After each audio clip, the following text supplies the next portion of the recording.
So I'm actually going to go back up to the beginning, where because I know that a lot of times we had people who were asking questions about paid caregivers from the very beginning. I want to make sure we're answering their questions now that we've talked about those.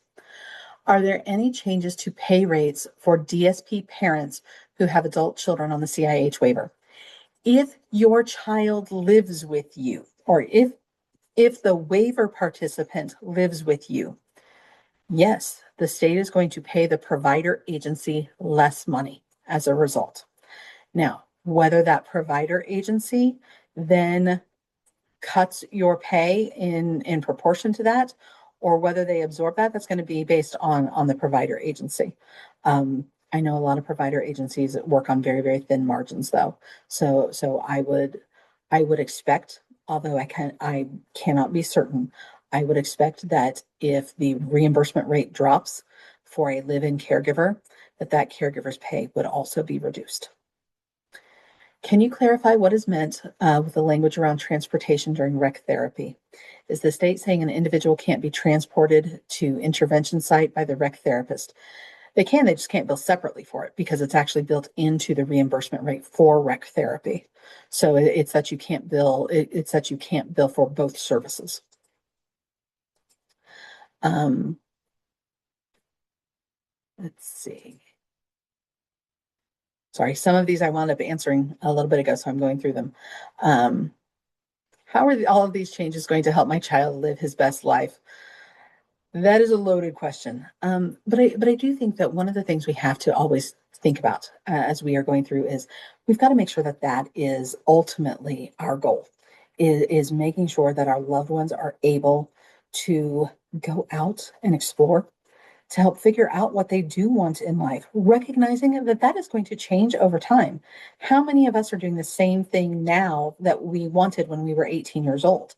I know I'm not. The things we want in life change as our experiences change and as our desires grow. And so we want that to always be our driving force. Let's see. Oh, this is something we didn't actually touch on, but I want to go ahead and answer it now. Can you talk about the implementation of the Inter-RAI suite of tools for the new level of care assessment? What should families know about the domains and analytics assessed? Can you touch on the 11-day turnaround time from referral to determinations? There is a lot built into that question. I have now seen what the Inter-RAI assessment looks like on the family support and CIH waivers. The health and wellness and TBI waivers have been using these for about a year already. What I will say on the family support and CIH side of things. By the way, this is also the same tool they will use if somebody needs a group home. It's all the same tool now. But even though both are Inter-RAI suites of tools, the assessment they are using for the family support, CIH, and group home placement, and the tool they are using for health and wellness and TBI, they are actually different, even though it's the same parent company, for lack of a better phrase. What I experienced when I sat in on this assessment was that the second half of the assessment were the types of questions that I expected and the same types of questions that they asked previously.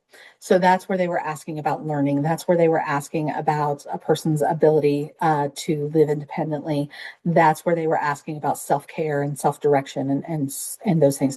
So when it comes to the new level of care for the family support and CIH waivers, the things that they are looking at, the categories that they are looking at are still the exact same categories. The questions are just different. And they were asking a lot more questions on everyday life too. So once I'll be honest, once I sat in,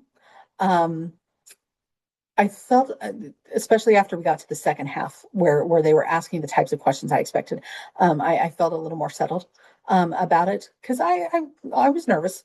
I wanted to know what they would be looking at and how this was all going to change. But again, they're looking at the same 6 categories. You still have to qualify in 3 out of the 6 categories. Yes, a lot more. And I think part of the reason they're asking more questions is also to help kind of figure out, help in that process of figuring out what somebody wants in their life, and things along those lines. So I hope, let's see, the 11-day turnaround time.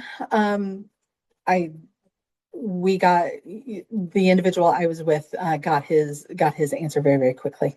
I know that the state also delayed implementing the new tool on the family support and CIH waivers until February, just to make sure that everybody was up to date on it, and everybody had gotten training, whether that was BEAD service coordinators or whether that was case managers, because on the family support and CIH waiver, the case manager will still do the ongoing level of care assessments each year.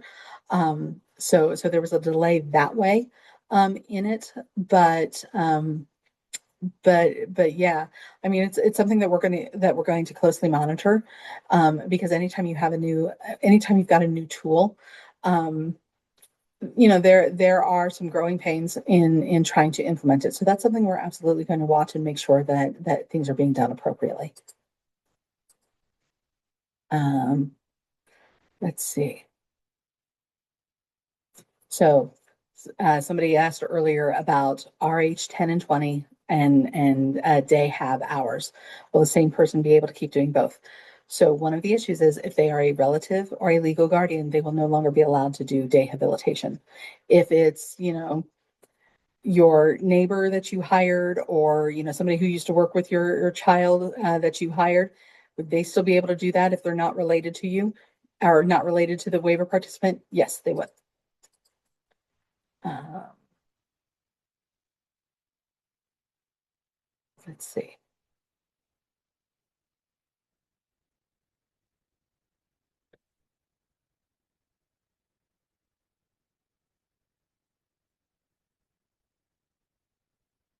Okay. So someone's asking, so will someone come and tell us to change how we're doing things, or do we just keep doing what we're doing until someone comes to us?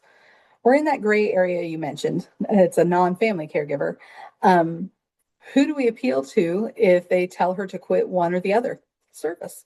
And this is the person who is a live-in caregiver, not related to the individual, but does both home health and waiver services. First of all, I think your case manager would be the first one to reach out to you about that. Possibly the provider agency, especially if it's going through the same provider agency. But if they're different provider agencies, they may not catch that, and that might be why the case manager would. Um, should you keep doing what you're doing for now? Yes, because until you've got some more guidance on that, as far as you are following all of the rules. Plus, I don't have an implementation date on when that home health change goes into effect. So I don't know if it's in effect now or if it's going into effect later. So it is something that you can always ask about. And who would you appeal to?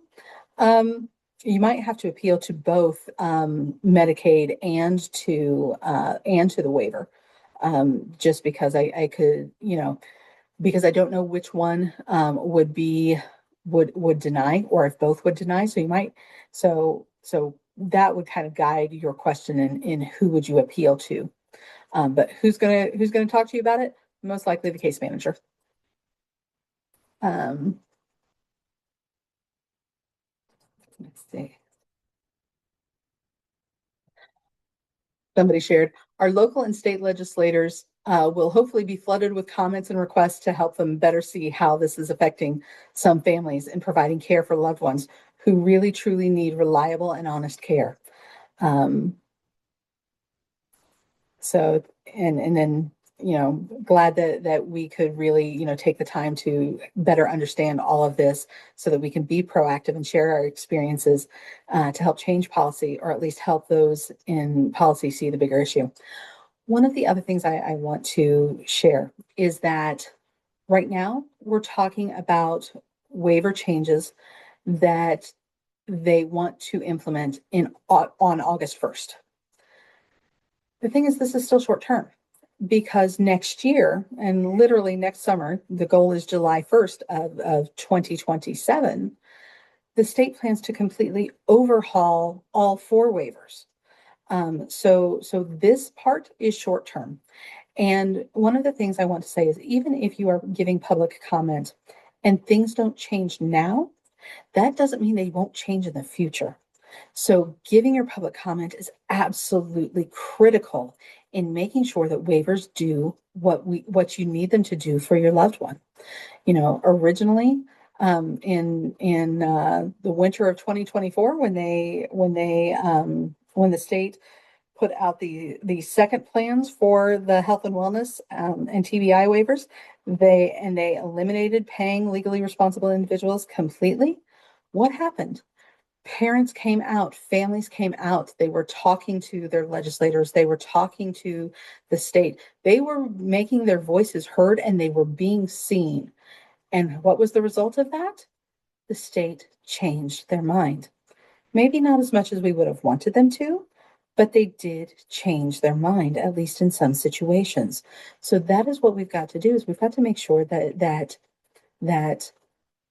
people are giving their public comment, that they are saying what they want, that they are sharing their stories, sharing their experiences, helping people in decision-making roles understand what families of individuals with disabilities and what individuals with disabilities go through on a daily basis, and how this truly affects their life. Let's see. It appears residential habilitation provided in an individual's home by family who also live in the home will have a reduced reimbursement rate. Yes, that is what they are proposing. Does this mean our pay will be lowered, or are the companies who pay us expected to absorb the decrease? I think that's going to depend on the provider agency and how much leeway they have. So I don't think that there's going to be a universal answer for that.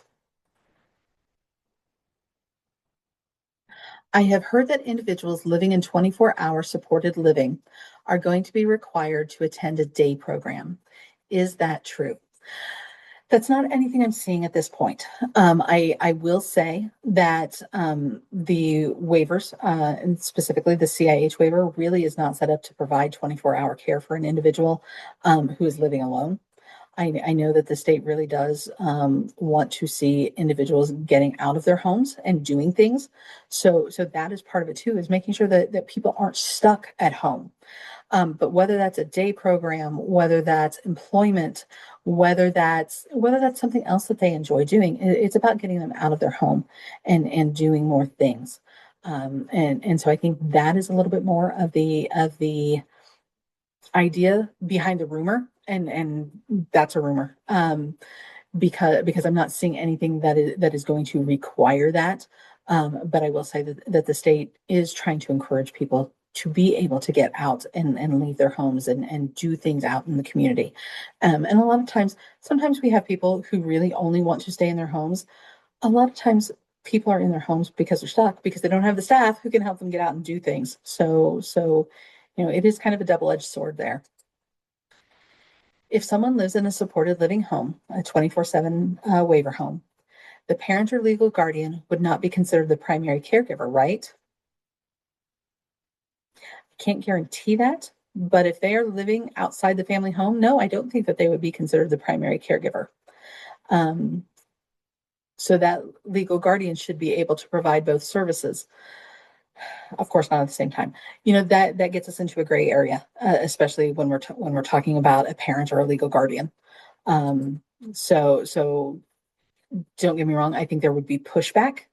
Do I think it's something that you could fight? It could. You could, absolutely could. I don't know what the end result would be, though.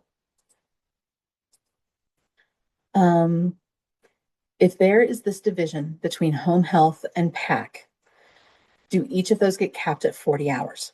Meaning that if two people have been doing home health and PAC and doing 60 plus hours a week, each then only do 40 hours under home health and 40 hours of PAC, even for individuals who need 24/7 care. Okay. And then they said, this is wordy, but does that make sense? It makes sense. I'm going to change it from PAC, though. And the reason I'm going to change it from PAC services is because PAC is only available under the family support waiver. And quite frankly, the cap on the family support waiver would never allow a person to get 40 hours of PAC services in a week. So let's pretend that instead of a family support waiver, they've got the CIH waiver, and they are and we're talking residential habilitation. Let's see. So does each of those get capped at 40 hours? If it is a relative or if it is a legal guardian of an adult, yes. If it is two different people doing it. Oh, no, because now that I say that, home health is Medicaid health coverage. Residential would be waiver. So yes, each one would get capped at 40 hours. Let's see. So yes, is I think the answer to your question, unless the individual is living with you, and then we've got the issue of primary caregiver. So that is more of the issue there, because if you are their primary caregiver, you cannot get paid for both home health and a waiver service at the same time.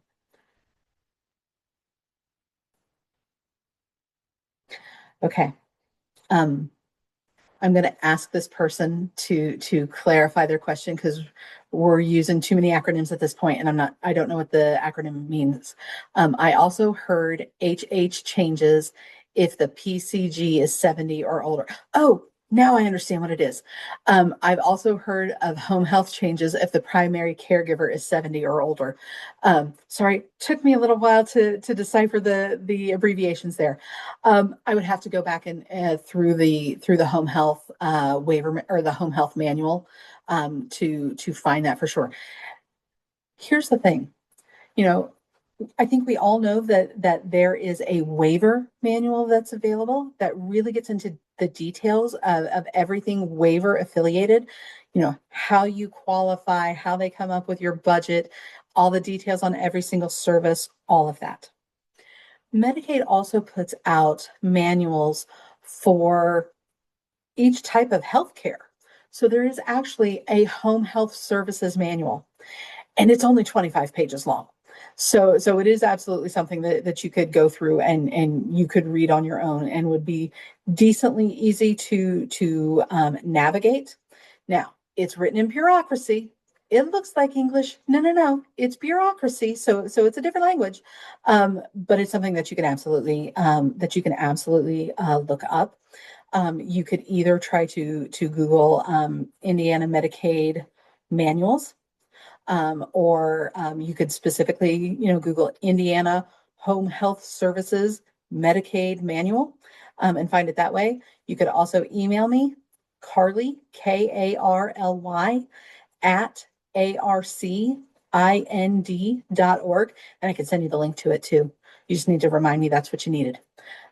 Because, my dear, I don't know if there is a difference on whether or not the primary caregiver is 70 or older. I'd have to look that up. Somebody asked if I could repeat the answer on a caregiver who is retired. Remember that when home health services are approved, it's because the primary caregiver is not available, either because they are working or because they're going to school. Well, if you're retired, you're no longer working, and so that would mean that you would likely lose eligibility for the home health services, unless, for example, you may be retired, but you have enough of your own health concerns or medical concerns that you could not provide that service, or that you could not provide care. That's going to take a lot more documentation. It's going to take documentation from your doctors and medical providers to show, to confirm that you cannot be the caregiver for that individual. And so what I'm thinking is, especially, I've had some situations where this has happened where, like, okay, yeah, mom was technically retired. Mom was 80. Mom could not lift her adult child with cerebral palsy anymore. This mom had actually had 4 hernia surgeries in 2 years because she was still trying to lift her adult child. And it was physically too much for her. In a case like that, should you be able to qualify for a home health aide? You should. But it's going to take additional documentation. And that's something that, frankly, the home health agency should help you, should give you guidance on what they need, and to help you get that too.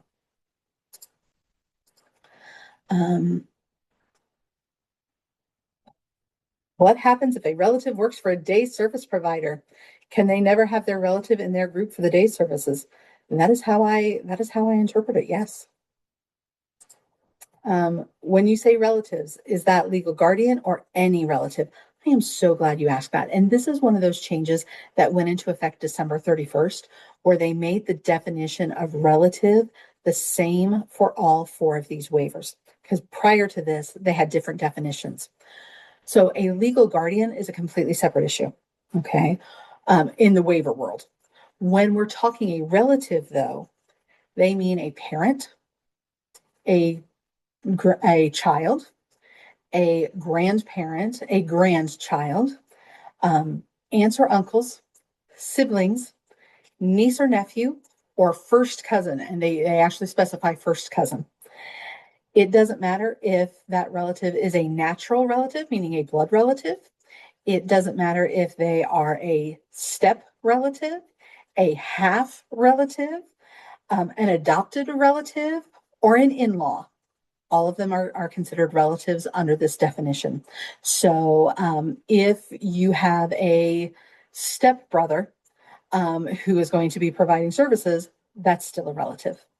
If you have an aunt or a step aunt who is going to provide services, they are still considered a relative.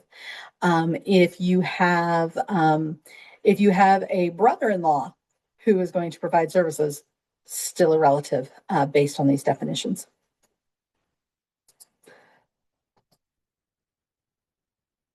So if my son doesn't meet extraordinary care under structured family caregiving, my husband won't be able to be paid for structured family caregiving anymore. So if you're already getting paid for that, they've already just determined that you meet that extraordinary care definition. So when it comes to extraordinary care, there are two different definitions.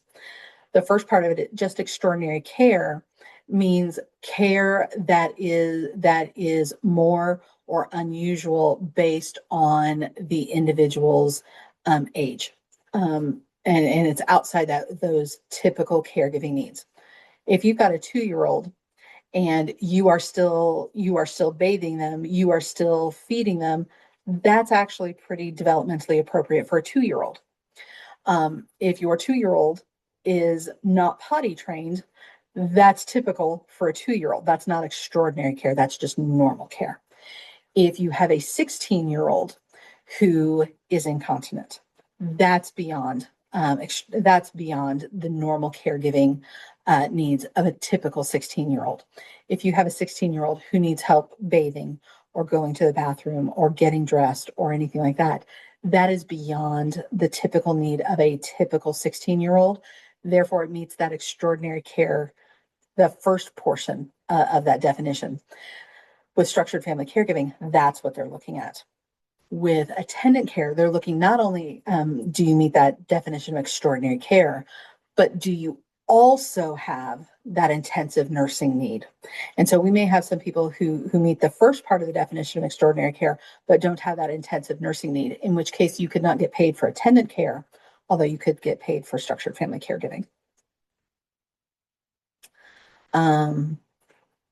We need clarification on LRIs and the CIH waiver. Can a parent who is a legal guardian of an adult still be a home health aide or a direct service provider? Okay, here's one of the things. You actually just merged several different things into one, and there is part of the confusion in all of this. It's not you, it's that confusing. For waiver purposes, a legally responsible individual only refers to the spouse of a waiver participant or the parent of a minor child, so a child under 18 on the waiver. If you are the legal guardian, that's a separate category. If you are the parent of an adult, and not the legal guardian, that's a separate category. If you're a legal guardian is its own thing. If you are the parent of an adult, but you are not the legal guardian, that simply makes you a relative. It's not a legally responsible individual. A legally responsible individual is only a spouse or the parent of a child under 18. And so on the CIH waiver, no legally responsible individual can get paid for any service on the CIH waiver. So that's part one. The second half of your question, I'm going to change it a little bit to make it more appropriate. Can a parent who is a legal guardian of an adult still be a home health aide or a direct service provider? Or yes. Can they do both? It depends on if they are actually living with the individual and being their primary caregiver. If they still live with the individual and they are their primary caregiver, they could not get paid for both home health and as a DSP. They could get paid for one or the other. Okay. I provide the day habilitation for my son because we have a wheelchair adaptive vehicle, and that is the only way he can go out in the community. Does this mean I can no longer be reimbursed? It means effective August 1st, under this plan, you could not be paid for day habilitation. Could you get paid for transportation? Yes, you should likely be able to get paid reimbursed for transportation.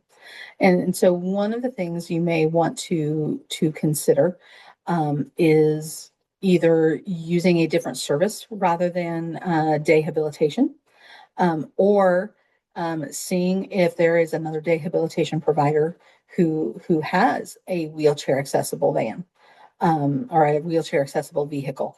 But that's also something that I would put into public comment, because I think that some of these types of specific situations are not things that I don't think that these are things that the state necessarily thought about. And so it's something to bring up with them. I am my son's PA nurse through Medicaid, so that's home health. My husband does structured care through the waiver with extraordinary care.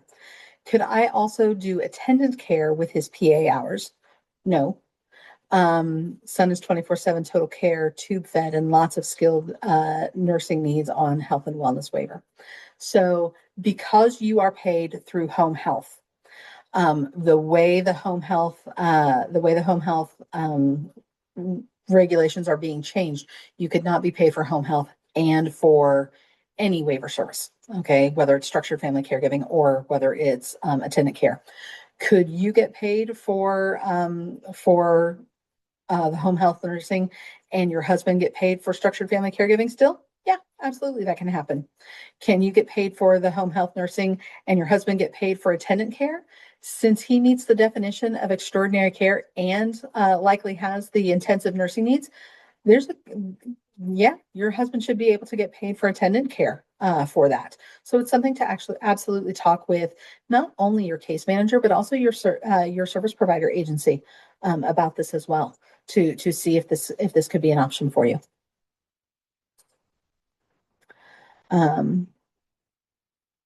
The cuts you have shared will have devastating effects on families.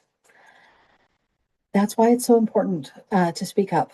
And again, I need to be a little fair in this. As the state is looking at things, part of what's going on is that there have been some bad actors in this who have taken advantage of the system and who have,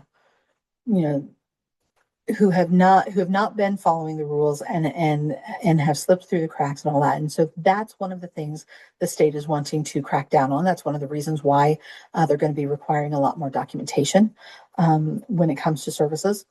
One of the other issues is that the state is trying to cut down on what they see as waste, fraud, and abuse.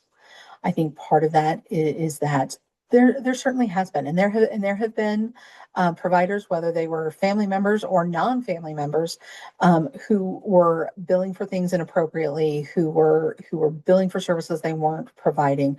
That's why we need the oversight, because ultimately, at the end of the day, what's happening is they are they are billing for services, and they are getting paid and taking money out of the waiver budget for services that that either they're not actually providing or aren't supposed to be providing in that way. And so that's part of it. Part of it too is that sometimes I think that the general public does not understand that this isn't that this isn't necessarily waste, fraud, or abuse, and why. But part of the reason the state is doing this is to cut down on that waste, fraud, and abuse. And part of this is because we have so many more people now, not only getting waiver services, but applying for waiver services. And we have an aging population that the costs for waiver services and for Medicaid in general are going through the roof. And so one of the things that they are doing is also trying to contain costs so that these programs can be sustainable and so that they are available for more people as they need it. So we've got a few different things going on here. And part of it is, we need to recognize that. We need to make sure that we are using our waiver services appropriately, that we are being responsible in how we are doing this, that we're not just using services because they're there, but that those are services we actually need or our loved ones actually need. And so being a good steward of waiver dollars is important so that these programs last, so that these programs are still here 5 years from now, 10 years from now, 20 years from now. And so that the people who actually need the supports and services are able to get those supports and services. So there are a lot of different things in play. And that's part of what we've got to think of as we are talking about this and as we are making our public comment. So my son currently is a level 3, and I'm guessing they mean autism level 3, and met the nursing, oh, I could be wrong, and met the nursing level of care. What is the definition of extraordinary care? If he doesn't meet that, my husband will lose the structured family caregiving come August. No, is the first question, or is the first answer. So the fact that your husband is providing structured family caregiving, first of all, that already tells me that your son meets the first part of that definition of extraordinary care. Because with structured family caregiving, it's that first part of the definition of extraordinary care, which is caregiving beyond what is typical for an individual of that age. And so that's where I was giving those examples earlier. If you have to help a 2-year-old, take a bath, you would have to do that for any 2-year-old, regardless of whether or not they have a disability. But if you're having to help a 16-year-old take a bath, that is not typical for a 16-year-old. So that would meet that extraordinary care definition for the first part of it. And with structured family caregiving, you only have to meet the first part of that definition. If you were to try to get paid for attendant care, that's where you'd have to meet the second part of that definition of having an intensive nursing need. That's going to be things like a continuous ventilator. That's going to be things like TPN. There are like 4 things listed, and those are the 2 I can remember. But it's that sort of intensive nursing need that it would take a lot of effort and a lot of supervision to oversee, and that applies more when we're talking either attended care on the health and wellness waiver or the TBI waiver, or whether we're talking PAC services on the family supports waiver. So, but do I think your husband is based on what you've shared, do I think your husband will likely lose structured family caregiving in August? I do not think so. Okay.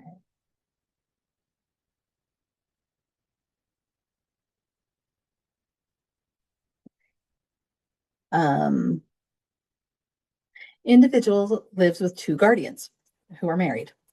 Both are currently providing 40 hours per week of residential habilitation.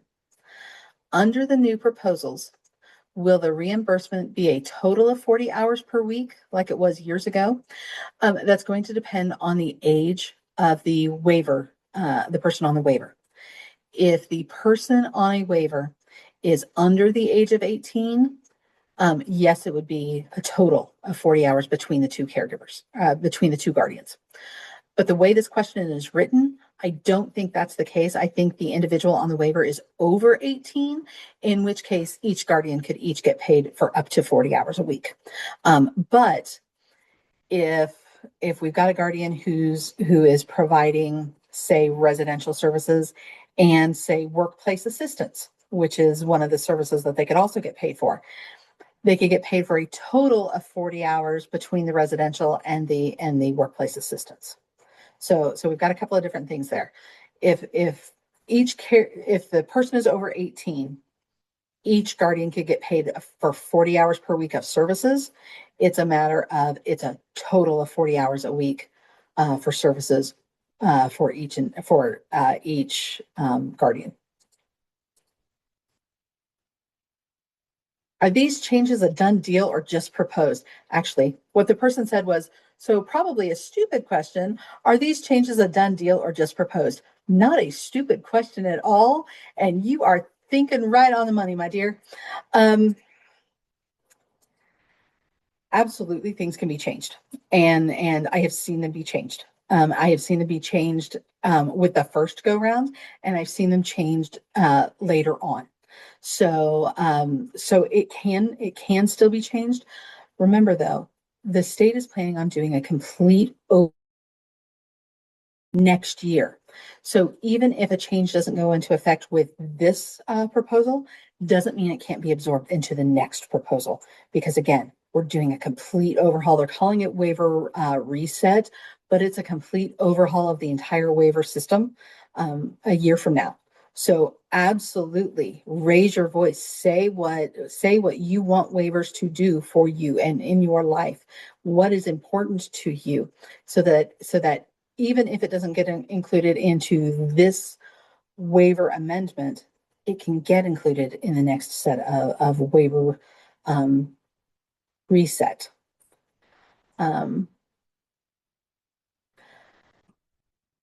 Somebody's asking, a guardian will not be able to be paid for PAC on the family support waiver, or did I misunderstand? You misunderstood. Especially if we're talking about the waiver participant.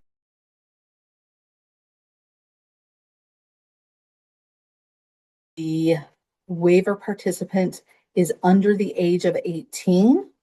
The legal guardian can only get paid if the child under 18 met that extraordinary care definition and had that that intensive nursing need. But if the waiver participant is an adult, absolutely a guardian could get paid for PAC services. Let's see.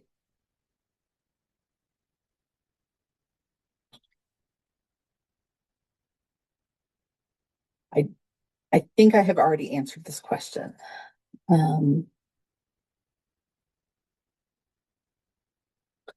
Does the home health aid / waiver rule for primary caregivers apply to the pathways waiver? Because we're talking home health aid and waivers, yes, it would apply to pathways as well. Pathways does actually have an amendment out for public comment. I have not gone through that part of it yet to see what all they are proposing. So that's something else that's on our radar. We just haven't gotten that part of it done yet. But because we're talking the home health aid piece of this, yes, I believe it does.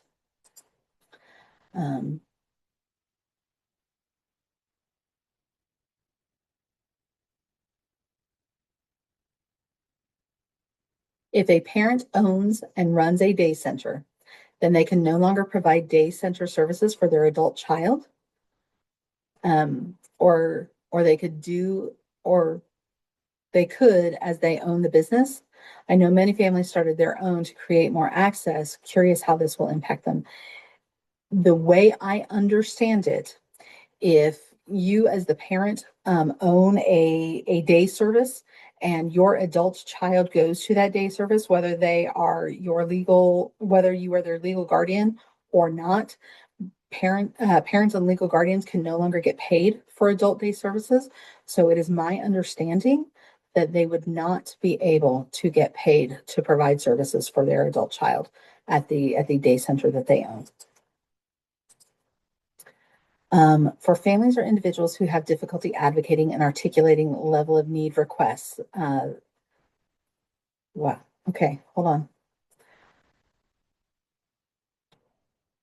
Oh, for family members or individuals who have difficulty advocating and articulating level of need, can they request that a provider attend? They absolutely can. Absolutely, they can. Um, so providers are also very concerned about how the impacts of rate cuts are going to impact their staff, as they have stated their margins are so thin. Yeah. Um,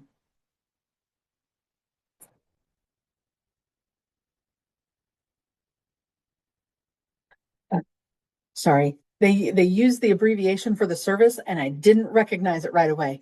I know you said this earlier, but many of us were under the impression rec therapy would have to bill a separate transportation code while in the car with people supported. If that's not changing, what is being proposed? That the transportation is actually already built into the rec therapy reimbursement rate. So it's a matter of, you should not be billing transportation if you are billing rec therapy, because it's already built in. Um,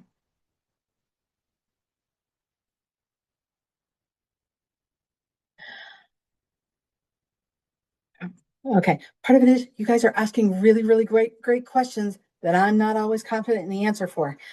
I have two different case managers. I'm going to cringe a little bit, just because this is part of the problem we have too, is we got a whole bunch of agencies who say that they have case managers. Waiver case managers are the case managers we need to think about. And I wish they would change the title of the others, because all it does is lead to confusion. One for home health and one for attendant care. Who would decide if my caregiver can still do both? Whew. That's actually one where I would talk to your waiver case manager. So not the person who works for your attendant care company, but the person who you meet with, you meet with for your quarterly meeting, who has traditionally done your service plan. That's who I would start the discussion with. Um, and then, quite frankly, I would also then loop in your provider agency. I don't know if your provider agency, if you're using the same provider agency for both your home health and your attendant care. But if you are, that makes things a little bit simpler, just because it's one agency. But I would also go ahead and talk with the agency directly, the home health agency directly. Uh, the more individuals who provide public comment, the better. Sing it, sister. Um, So even if a brother lives in another town and mom does residential habilitation, the brother will not be able to do day habilitation. That's correct, because they are eliminating paying any relative for day habilitation, and it doesn't matter whether they live with the individual or not. It's that they will no longer pay relatives or legal guardians to provide day habilitation at all. Effective August 1st, if this goes into effect as written. Sorry, let me add that little caveat in there. Um, is there any oversight on these changes? It didn't seem that the public comment moved the needle at all with the caps that were implemented on behavior management, rec therapy, and music therapy. I will also point out it's been less than a year since those limits went into effect. It has made a little bit of a change on the the behavior support services. With rec therapy and music therapy, I think part of it is people need to keep speaking up.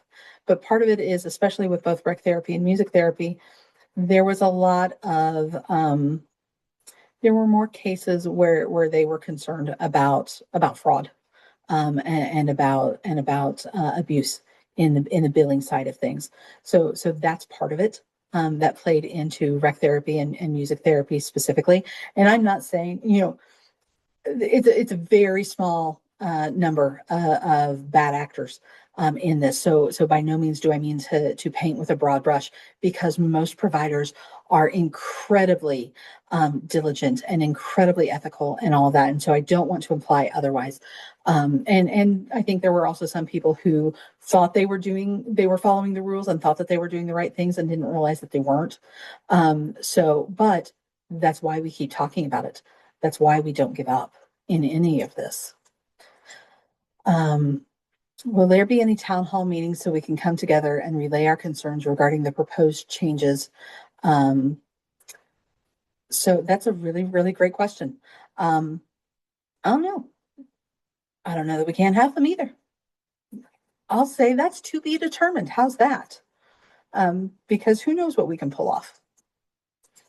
I represent a provider, and we work with a few families who have provided both home health and waiver services. These systems have been pretty separate in the past. On whom does the responsibility rest for ensuring that there is not a duplication? Any way for providers to check advice for current situations and compliance deadlines? Well, first of all, one of the new documentation requirements is going to be listing who specifically is the direct care provider.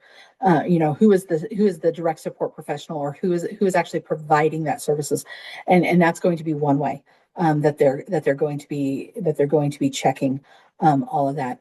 And that's also where some of the additional oversight requirements that they're going to put in for case management is going to come into effect, so that case managers can kind of be that oversight. Not so much to really get in deep on the business of all of this, but to kind of be that oversight to make sure that that somebody is not billing for both home health and for a waiver service at the same time, or making sure that the appropriate people are informed. Hey, by the way, this happens to be mom, and she happens, waiver participant happens to live with her. We just want you to know that, so that can be there. But I think a lot of it is really going to depend on some of the documentation changes that they are putting into place.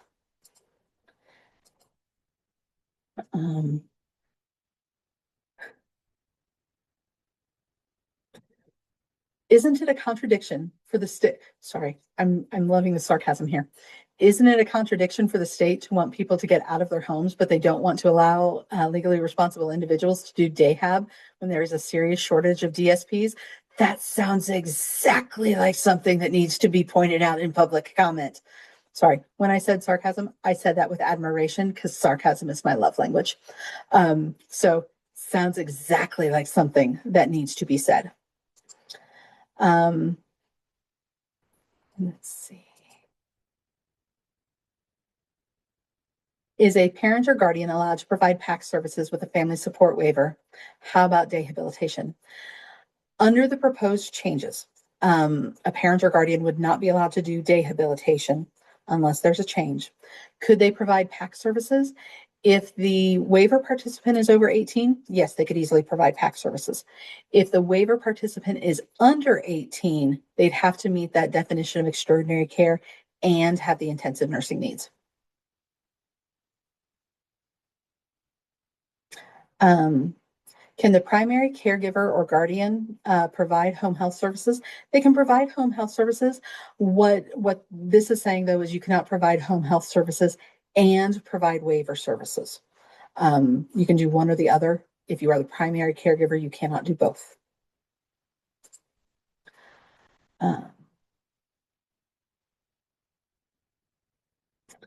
I thought a caregiver cannot provide home health services due to the way that it's written, because it's written that home health is available when primary caregivers are unavailable.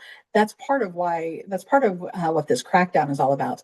But let's say you've got somebody and they live in a two-parent household. Well, if one parent is working, what they've been willing to do is allow the other parent to get paid as the home health aide, or as the nurse.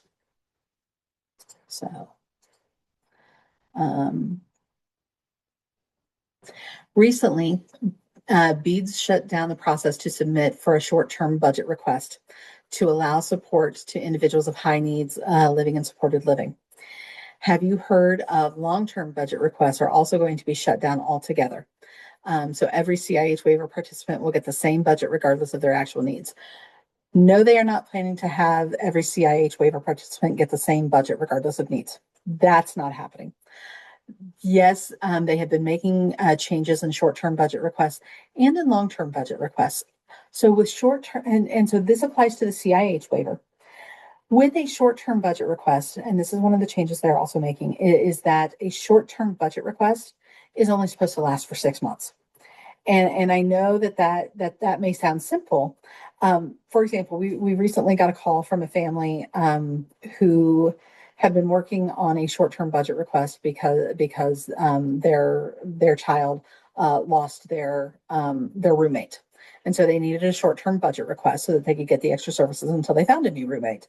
Totally reasonable, absolutely completely reasonable, absolutely completely what a short-term budget request is supposed to be for. Okay. And they were frustrated because the state was taking that short-term budget request away. Again, can understand that, completely reasonable. They've been using that short-term budget request for 8 years. That's where it's no longer a short-term budget request. So one of the things they're doing is they are putting a time limit on the short-term budget request of only 6 months. If it's longer than 6 months, that short-term budget request goes away. You can request a long-term budget request or budget modification, and sometimes that's appropriate, especially if someone's situation has changed substantially. So let's say we have an individual and they had a stroke, and now their needs have increased substantially. That's absolutely reason to request a long-term budget request or long-term budget modification, because their fundamental needs have changed, and they should have a new ICAP done and a new objective-based budget allocation reassessed. That's what it's designed for. And so part of it is kind of cracking down on what is short term versus what is long term, and making sure that those things are being used appropriately and not being used indefinitely. Um,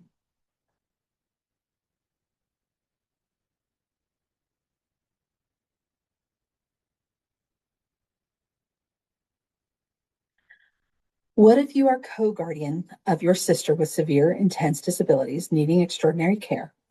Our mom is guardian, but I am co-guardian, and I will take over care of my siblings with disabilities when my parents are unable to or pass away. I am considered legal guardian then too, right?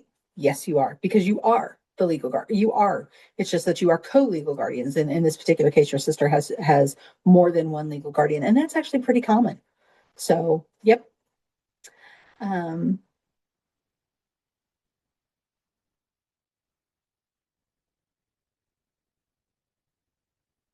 yeah. So somebody's asking for some clarification over, a live-in, whether, a live-in primary caregiver getting paid for home health. And basically part of it is it's a little bit of a gray area.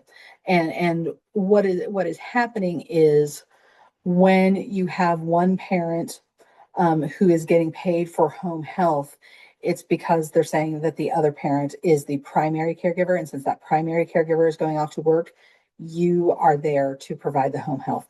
So I'll be perfectly honest, it is absolutely a gray area. And that's part of why they are getting a little stricter in some of the interpretations on all of that.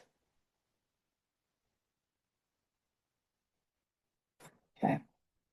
Um, I provide home health and am a DSP for my adult son. Can I still continue to be paid for both?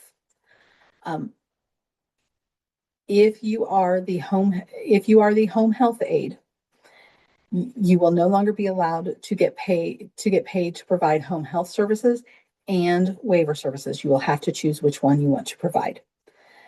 Is there a difference if you are the parent or the guardian? There is not a difference there.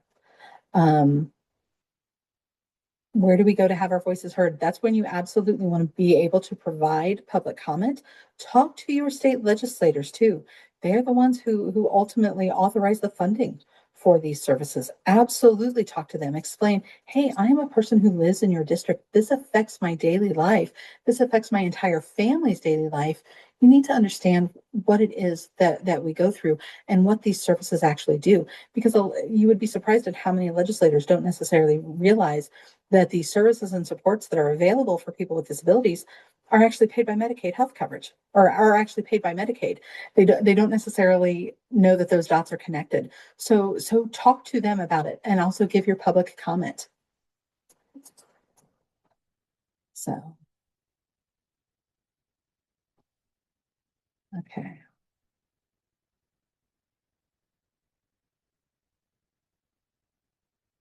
So if he's already receiving structured family caregiving, he would qualify for extraordinary care, and her son is 5. That I believe so. Yes. Part of that is also that kids grow, and their skills grow.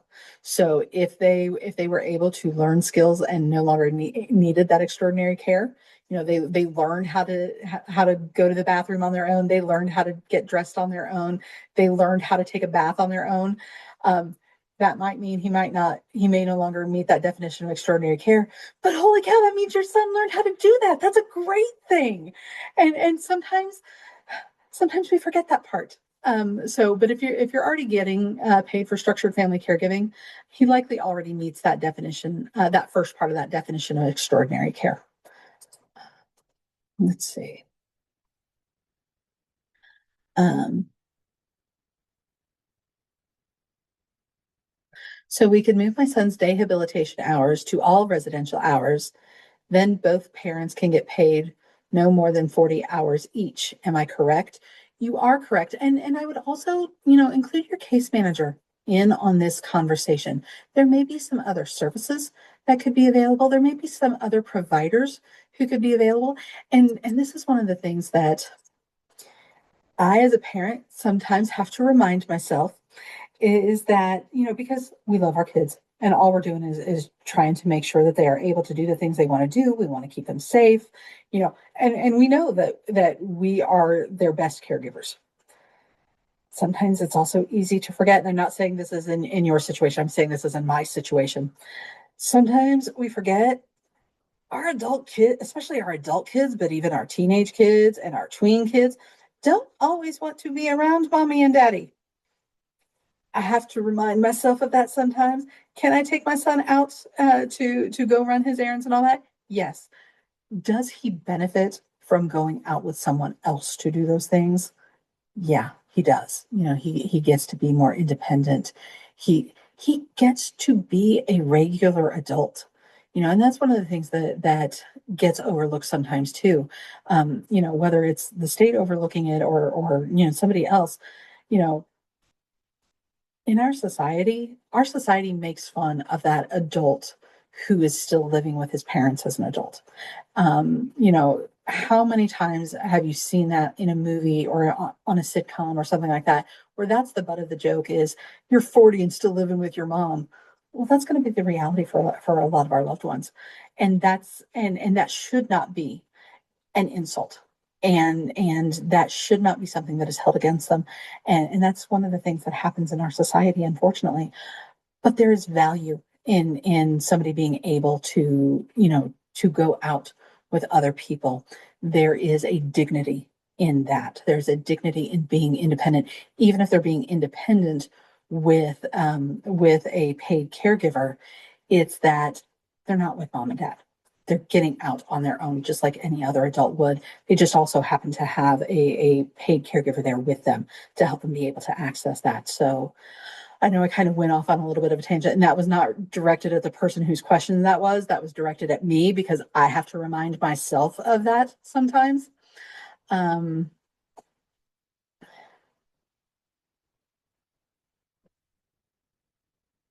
okay. So, guys, I apologize. I know I have caused a lot of confusion, and part of it is it's because it is that confusing, and that's why I wanted to take my time and really kind of, go into this in depth.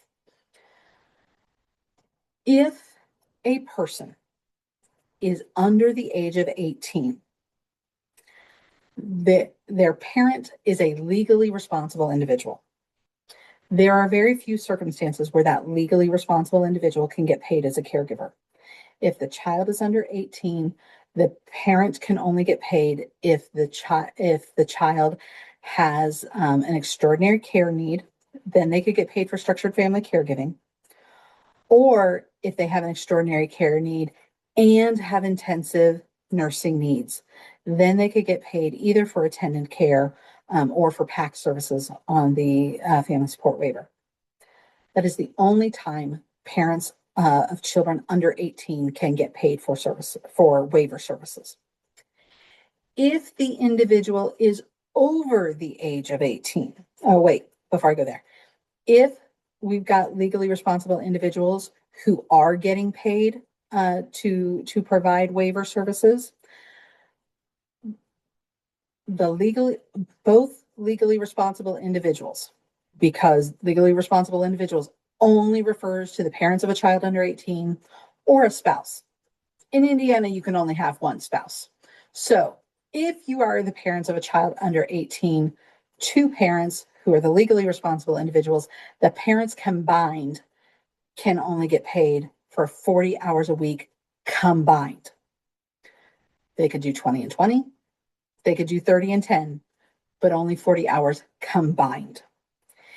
If we are talking about somebody over the age of 18, then first of all, the only legally responsible individual for a person over the age of 18 is a spouse.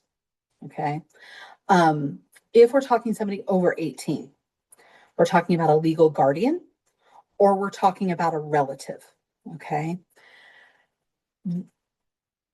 Each legal guardian and each relative can get paid a total of 40 hours each for all the services they provide combined.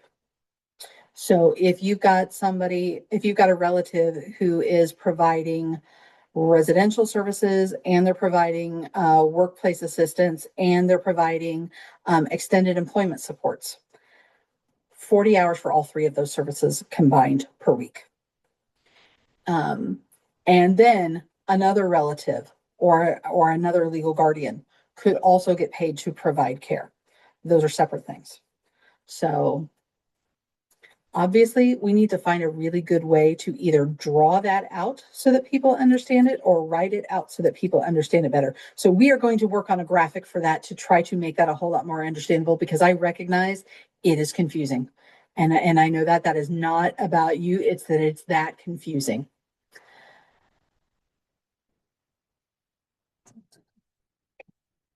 Um,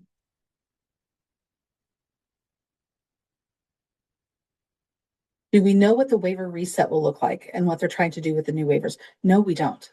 I will say that right now, they are actively seeking input on that. So not only provide your public comment, but also provide these comments for that waiver reset so that they take it all into consideration. But part of it is, especially with waiver reset, nothing is set in stone. So right now, everything is on the table for waiver reset. Okay.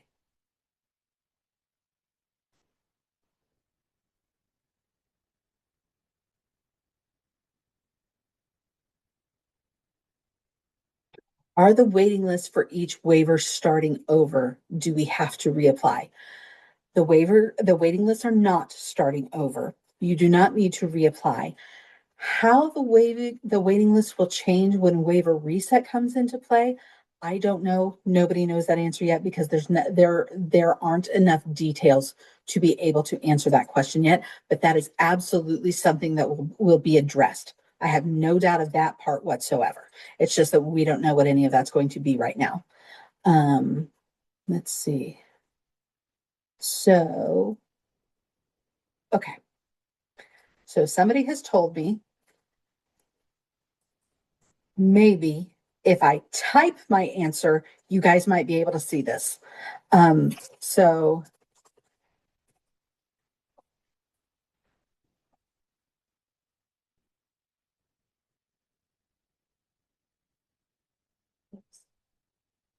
you guys would see all my typos. Okay. So hopefully you guys might be able to see that since I typed out the answer on that. So actually, let me open that up.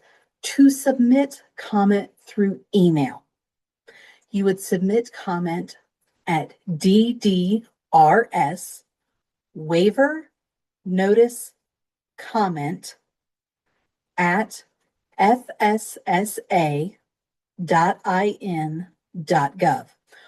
Or to make this easier, and I'm so sorry I screwed that up and deleted those slides, we are going to absolutely have that on our waiver changes page so that you can just click and submit your public comment that way.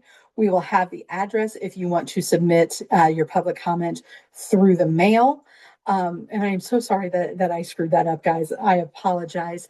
I hope that this has been helpful. If you are anything like me, you're going to come up with another question. You are welcome to call and talk with our family advocates at any time. You can reach us at 317-977-2375. We will gladly talk to you about this. We will give you whatever answers we can, recognizing that some of this stuff is still just up in the air. But we will gladly help anytime we can. Ladies and gentlemen, thank you so much. I know this has been incredibly long.